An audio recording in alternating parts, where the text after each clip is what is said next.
पिछले कुछ सालों में आप मिडिल ईस्ट में काफी ज्यादा इंस्टेबिलिटी देख रहे होंगे। चाहे इजराइल हमास वॉर की क्यों ना बात की जाए, चाहे हम रिसेंटली हुए ईरान में जो प्रोटेस्ट हैं उनको ही क्यों ना ले ले, मिडिल ईस्ट में काफी ज्यादा इंस्टेबिलिटी है और उसका असर इंडिया पे किस तरीके से पड़ेगा, आज की वीडियो में वही डिस्कस करेंगे। तो चलिए बिना किसी देरी के आज की वीडियो शुरू करते हैं। तो देखिए, ब्रीफ बैकग्राउंड में आपको यहां पे दे दूं। इसराइल और हमास का वॉर ऑनगोइंग है, अभी तक चला ही हुआ है। साथ में यहां पे आप इसराइल और ईरान के बीच में एस्केलेशन देखते हो लास्ट ईयर, और अभी रिसेंटली आपको ईरान में भी सिचुएशंस कुछ अच्छी नहीं दिख रही हैं। अब देखो, इन सारी चीजों का असर इंडिया पे कैसे पड़ेगा वही हम आज की वीडियो में देखने वाले हैं। तो देखो, सबसे पहले जो है आपको पता होना चाहिए कि जो मिडल ईस्ट वाला रीजन है वो आखिर है कौन सा। तो ये जो पूरा रीजन आपको यहाँ पे दिख रहा है ना, तो इसको हम कंसिडर करते हैं मिडल ईस्ट में, जहां पे आपका ये जो इजराइल है, इंपॉर्टेंट कंट्री सीरिया हो गया, ईरान हो गया है ना, सऊदी अरेबिया हो गया, ये सारी कंट्रीज जो हैं इनको हम मिडल ईस्ट में कंसिडर करते हैं। अब देखिए, ये जो मिडल ईस्ट है, अगर इसमें इंस्टेबिलिटी रहती है तो उसकी इंडिया के लिए क्या इंप्लीकेशन है, स्पेसिफिकली अगर देखा जाए तो इंडिया की स्ट्रेटेजिक इंटरेस्ट के लिए ये क्यों खतरा है। तो सबसे पहले बात आती है आपकी जियोपॉलिटिकल बैलेंसिंग की। देखो, अब यहां पे ना बहुत सारी कंट्रीज हैं और इन्हीं सभी कंट्रीज के साथ हमारे अच्छे रिलेशंस हैं, और इनमें कुछ कंट्रीज ऐसी हैं जो एक दूसरे की बहुत ज्यादा दुश्मन है। जैसे कि आप इजराइल और ईरान की बात ले लो, ये दोनों ही कंट्रीज आपस में दुश्मन हैं, बट इंडिया के ईरान के साथ भी बहुत अच्छे रिलेशंस हैं और इजराइल के साथ भी बहुत अच्छे रिलेशंस हैं। इजराइल से हमारा डिफेंस एक्सपोर्ट, एग्रीकल्चर टेक्नोलॉजी, इसमें बहुत ज़्यादा अच्छे रिलेशंस हैं। और जो ईरान है वहाँ पे हम बना रहे हैं छाबार पोर्ट। छाबार पोर्ट हम डेवलप कर रहे हैं ताकि हमारा जो कनेक्टिविटी है सेंट्रल एशिया से वो बढ़ सके। तो इन दोनों के साथ रिलेशन मेंटेन करना हमारे लिए बहुत ज़्यादा दुविधा आ जाता है, दुविधा में हम आ जाते हैं। हमको देखो यहाँ पे क्या करना पड़ता है, हमको टाइट रोप पे यहाँ पे वॉक करना पड़ता है, जैसे यहाँ पे आप देख भी पा रहे होंगे। हमको क्या करना पड़ता है, बेसिकली जो रिलेशंस है उनको बैलेंस करके यहाँ पे चलना पड़ता है। आगे अगर हम देखें तो जो हमारे कुछ कनेक्टिविटी प्रोजेक्ट थे इंडिया के द्वारा स्टार्ट किए गए, उनको बहुत ज्यादा यहां पे खतरा है। जैसे उनमें से एक है आपका India middle east Europe economic corridor. ठीक है, अब देखो यहां पे ये जो कॉरिडोर है ये इस तरीके का आपको यहां पे नजर आएगा। देखो, G20 यहां पे सबमिट हुई थी 2023 में। जो ये G20 सबमिट हुई थी, इसमें क्या हुआ था कि देखो यहाँ पे कुछ इनिशिएटिव्स हमने स्टार्ट किए थे। उसमें एक ये था India middle east Europe economic corridor, दूसरा यहाँ पे इनिशिएटिव था इंटरनेशनल बायोफ्यूल अलायंस, और यहाँ पे हमने अफ्रीकन यूनियन को भी 21st मेंबर बनाया था G20 का। तो देखो, ये अगर यहाँ पे इस एरिया में इंस्टेबिलिटी रहेगी तो इस प्रोजेक्ट का कंप्लीट हो पाना बहुत ज्यादा मुश्किल होगा और आपको इसमें डिलेज देखने को मिलेंगे।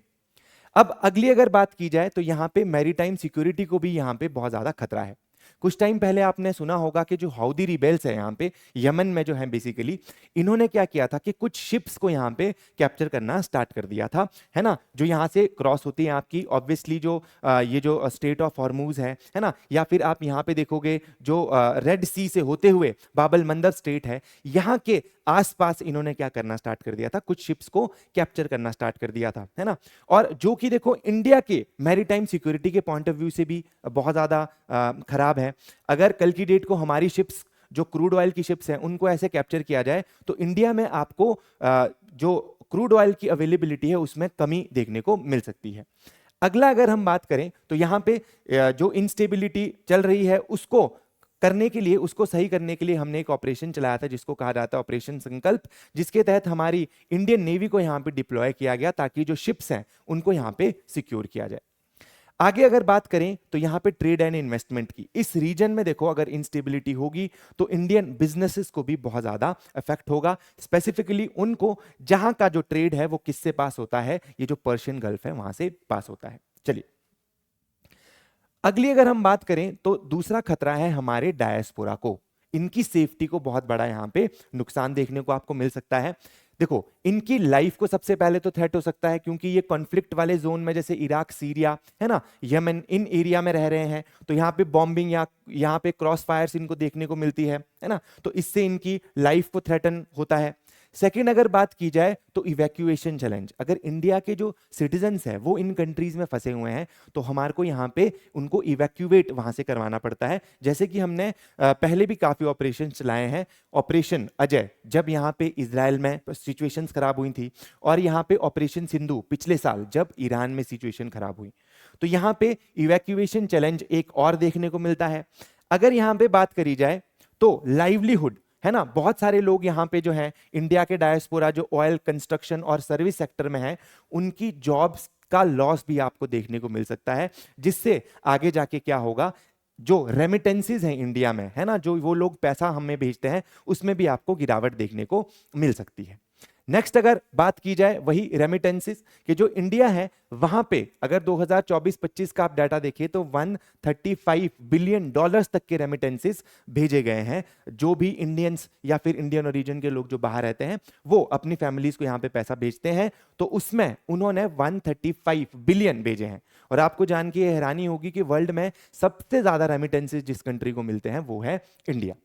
अगला अगर यहाँ पे बात करें वो है डिप्लोमेटिक प्रेशर।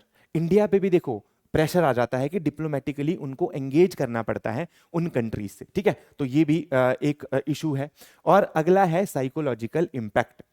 देखो यहाँ पे कांस्टेंट इंस्टेबिलिटी रहेगी तो वहां पे जो हमारा डायस्पोरा रह रहा है उसकी मेंटल हेल्थ को प्रॉब्लम हो सकती है ना, और उनकी ओवरऑल वेलबींग को यहाँ पे प्रॉब्लम आपको देखने को मिल सकती है।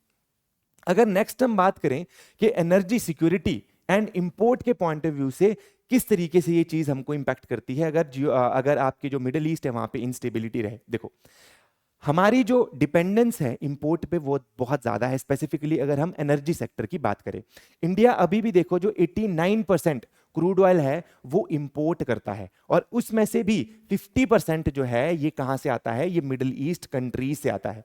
तो ये हमारे लिए एक बहुत ज्यादा कंसर्न की बात है कि अगर ये एरिया बहुत ज्यादा इनस्टेबल रहा तो यहाँ पे हमको प्रॉब्लम देखने को मिल सकती है। यहाँ पे स्पेसिफिकली एनर्जी जो है आपका यहाँ पे क्रूड ऑयल के प्राइसेस आपको बढ़ते हुए दिख सकते हैं अगर यहाँ पे कांस्टेंट इंस्टेबिलिटी रहती है तो।